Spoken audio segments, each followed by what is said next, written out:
अब पढ़ते हैं मुगल साम्राज्य। हमको खिलजी, हम क्या क्या पढ़ लिया? गुलाम वंश, खिलजी वंश, तुगलक वंश, सैयद और लोधी वंश हम नहीं पढ़ेंगे क्योंकि हमारे पाठ्यक्रम में नहीं है। तो आते हैं मुगल के बारे में है। तो मुगल साम्राज्य के ये शासकों के बारे में हमको दिया है पुस्तक में। तो सबसे पहले हैं बाबर। बाबर का पुत्र हुमायूं, हुमायूं का पुत्र अकबर, उसका पुत्र जहांगीर, का पुत्र शाहजहां, का पुत्र औरंगजेब। इतने शासकों के बारे में हमें पढ़ना है। बाबर, हुमायूं, अकबर, जहांगीर, शाहजहां, औरंगजेब। ठीक है, तो देखते हैं बाबर के बारे में। पहले बात तो ये संस्थापक थे, फाउंडर। भारत में मुगल वंश के संस्थापक कौन थे? बाबर थे, बाबर था। खिलजी वंश के संस्थापक कौन थे? जलालुद्दीन खिलजी। तुगलक वंश के कौन थे? गयासुद्दीन तुगलक। गुलाम वंश के कौन थे? कुतुबुद्दीन ऐबक। और मुगल वंश के कौन थे? बाबर था। बाबर को क्या कहते हैं? कलम और तलवार दोनों का सिपाही कहते थे, अर्थात इस सैनिक भी था और लिखता भी था। तो बाबर के पुत्र हुए हुमायूं। हम हुमायूं और शेर शाह सूरी के संबंध में पढ़ेंगे। उसके बाद अकबर का, हुमायूं का पुत्र अकबर, अकबर का पुत्र होता है जहांगीर। जहांगीर को न्याय की जंजीर के लिए याद किया जाता है। और जहांगीर का जो युग इरा था, जो उसका समय था, उसको चित्रकला का स्वर्णकाल कहते हैं। चित्रकला का स्वर्णकाल कहते हैं किसके शासनकाल को? जहांगीर के शासनकाल को। अब उसका पुत्र शाहजहां का पुत्र था औरंगजेब। औरंगजेब कौन थे? औरंगजेब वीणा बजाने में दक्ष था। ये वीणा बजाता था और इसको क्या कहते थे? जिंदा पीर कहते थे। तो हम क्लियर करेंगे एक ठो। बाबर को क्या कहते थे? कलम और तलवार दोनों का सिपाही। हुमायूं और शेर शाह के बारे में पढ़ेंगे। जहांगीर को किस लिए याद किया जाता है? न्याय की जंजीर के लिए। और इसका शासनकाल क्या कहलाता था? चित्रकला का स्वर्णकाल। औरंगजेब क्या क्या थे? वीणा बजाने में दक्ष थे। इनको क्या कहते थे? जिंदा पीर कहते थे। अब आते हैं युद्ध। बाबर के 4 युद्ध पढ़ेंगे, इसलिए मैं पढ़ चुके हैं, ज्यादा इसको डिटेल नहीं जाएंगे। 4 युद्ध है बाबर के। PKCG, पानीपत, खानवा, चंदेरी, घाघरा। पानीपत 1526 इब्राहिम लोधी को हराया। 27 में खानवा के युद्ध में राणा सांगा को हराया। चंदेरी के युद्ध में मेदिनी राय को 28 में हराया। और 1529 में घाघरा के युद्ध में अफगान सरदार को हराया। इसका बारे में डिटेल पढ़ चुके हैं। अब हुमायूं के युद्ध है, 10-20 पढ़ चुके थे। चौसा का युद्ध शेर शाह सूरी के साथ हुआ था हुमायूं का। इस युद्ध में हुमायूं की हार हुई थी। इस हार के बाद वह फारस चला गया। फिर कन्नौज का युद्ध हुआ था, फिर शेर शाह सूरी के साथ। दोनों युद्धों में शेर शाह सूरी ने हुमायूं को हराया था। और शेर शाह 1545 में कालिंजर अभियान के दौरान घायल होकर मृत्यु हो गया था शेर शाह सूरी का। अब आता है अकबर।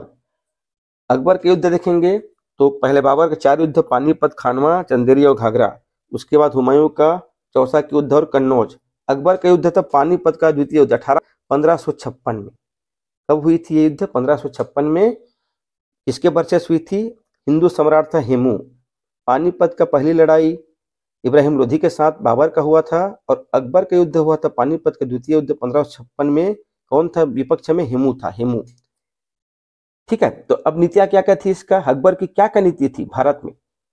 तो एक तो सीधा संघर्ष, या फिर वैवाहिक संबंध, या फिर जो इसकी अकबर की अधीनता स्वीकार करती थी उनको शासन में ऊंचा पद देता था। और चौथा दोस्ती की नीति।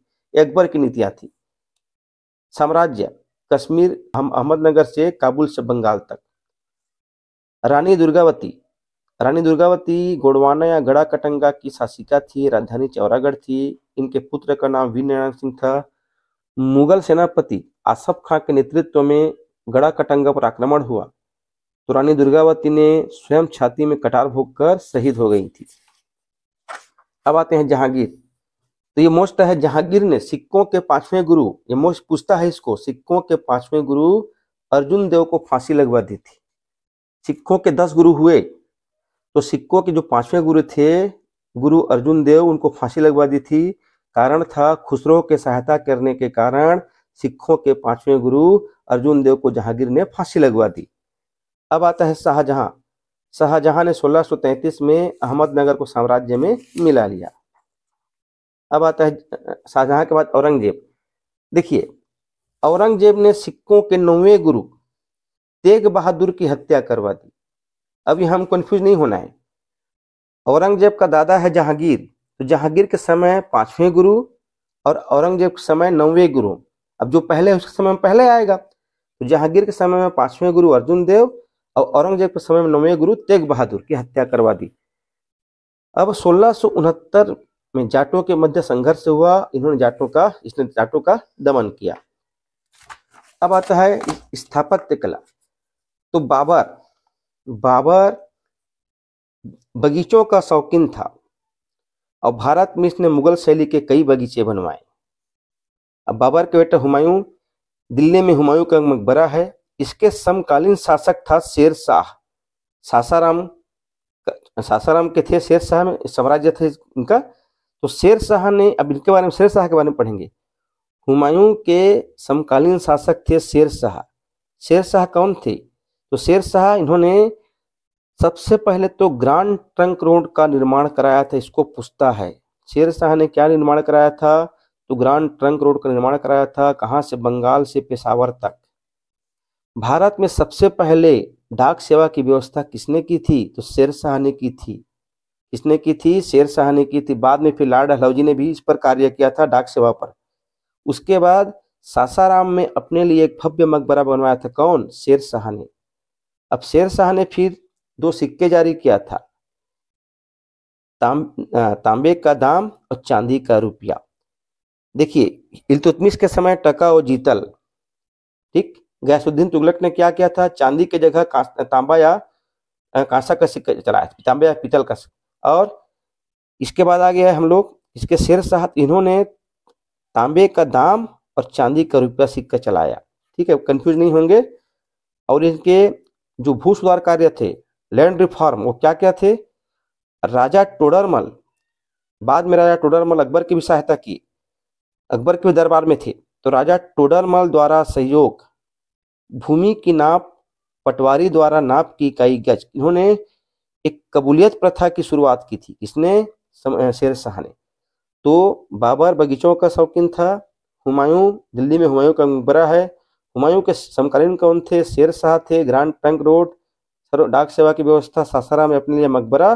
इन्होंने सिक्का जारी किया है, तांबे का दाम, चांदी का रुपया। और राजा टोडरमल के सहयोग से भूमि की नाप पटवारी द्वारा नाप की इकाई क्या थी? गज थी। जो शेर शाह सूरी की जो नाप की इकाई क्या थी? गज थी। इसको क्या प्रथा कहते हैं? कबूलियत प्रथा कहते हैं। फिर कालिंजर अभियान के दौरान शेर शाह की क्या हो गई? मृत्यु हो गई। अब आते हैं अकबर।